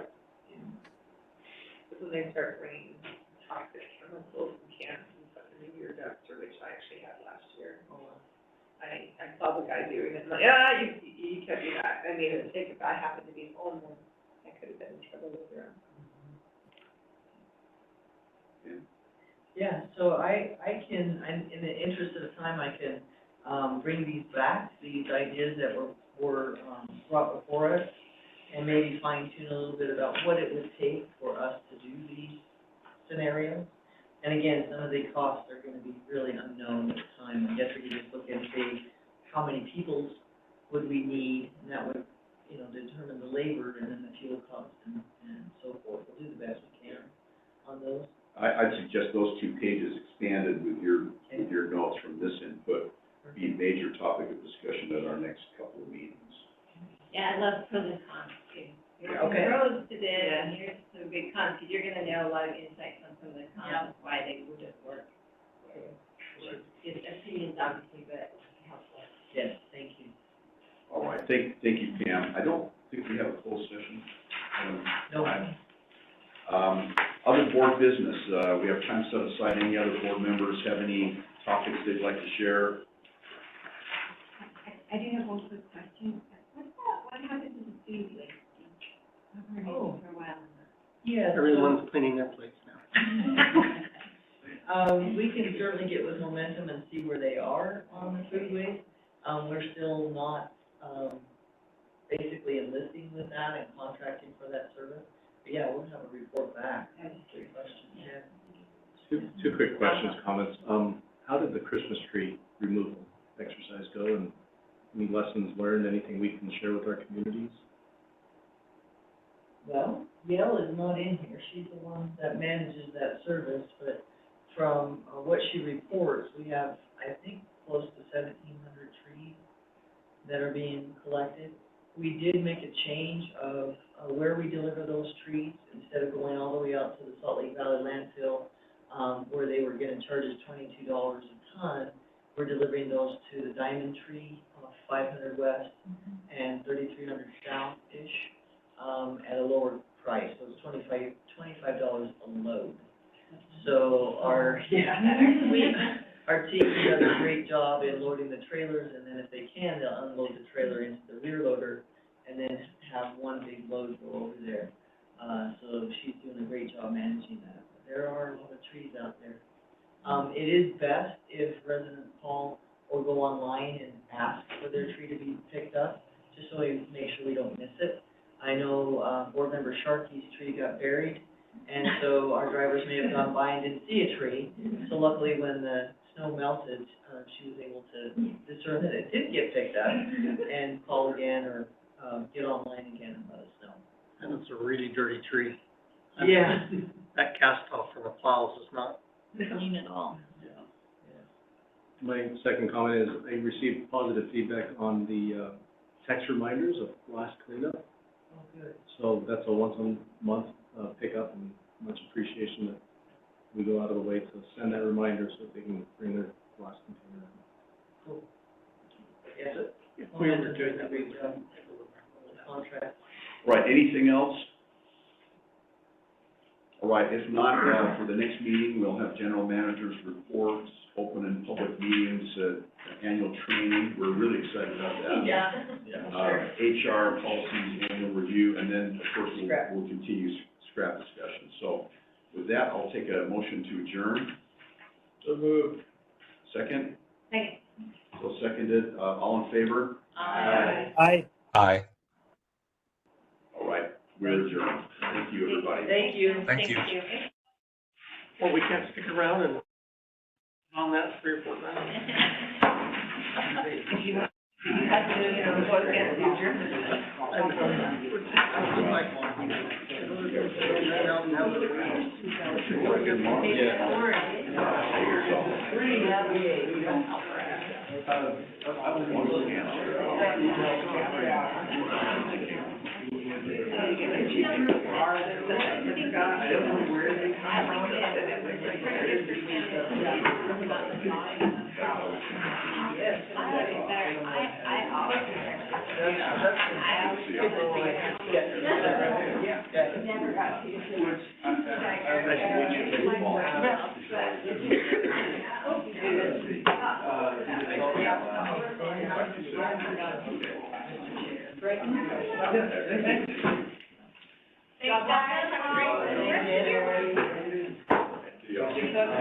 Thank you, Anna.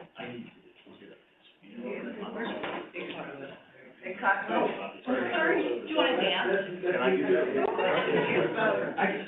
I'm all those things.